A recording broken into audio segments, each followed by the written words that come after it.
Doctor Manmohan Singh. Manmohan సింగ్కి నాకు సారూప్యం ఏంటంటే వారు కూడా వైద్య కళాశాలలో చేరి డాక్టర్ అవుదామని, డాక్టర్ని చేయాలని చెప్పి వాళ్ళ తల్లిదండ్రులు ఆ ఆలోచన వాళ్ళకి సాగుతూ ఉండగా ఆయన అవర్ ఇండియా అనే పుస్తకం, చిన్న పుస్తకాన్ని చదివాడు. ఆ పుస్తకం రాసింది ఎంఆర్ మస్తాని.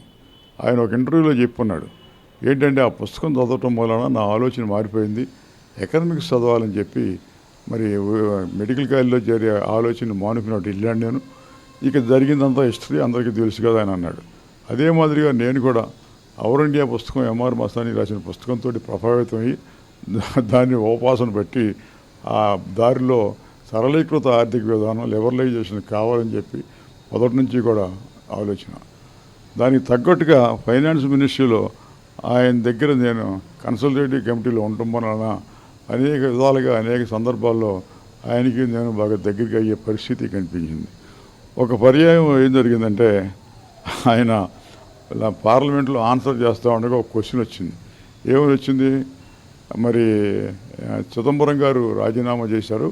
ఎందుకు రాజీనామా చేశారంటే ఫెయిర్ గ్రోత్ కంపెనీలో షేర్లు ఉన్నాయని చెప్పి రాజీనామా చేశారు.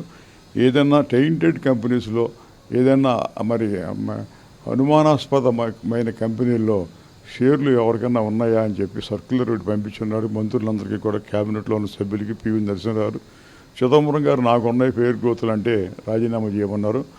అదే తోవలో ఇంకా మళ్ళీ ఇంకెవరైనా రాజీనామా చేస్తున్నారా, ఇటువంటి సర్క్యులర్ ఇంకా అమల్లో ఉన్నాయని చెప్పి అడిగితే, ఈ ప్రశ్న అడగాల్సింది నన్ను కాదు, ప్రధానమంత్రి గారిని అడగాలి, వారు చెప్పాలని చెప్పి సమాధానం చెప్పి, అయితే ఈ సందర్భంలో నేను ఒక మాట చెప్పదలుచుకున్నాను.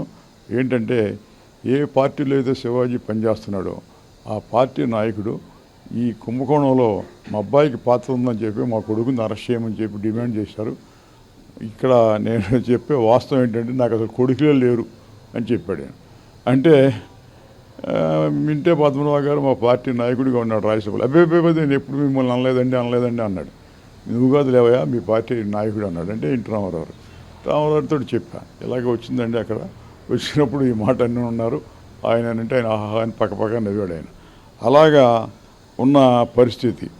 మరి ఈ దేశంలో మరి సోషలిస్టిక్ ఎండ్స్ నుంచి క్యాపిటలిస్టిక్ మీన్స్కి ఎకానమీ మార్చి 100 కోట్ల మంది పైగా ఉన్న జనాభాకి ఒక్క రక్తబొట్టు లేకుండా ఆర్థిక వ్యవస్థను సులుసూత్రంగా దారి మళ్లించి దేశం యొక్క అభివృద్ధిని ముందుకు తీసుకెళ్లిన దానికి ప్రాతిపదిక చేసిన మన్మోహన్ సింగ్.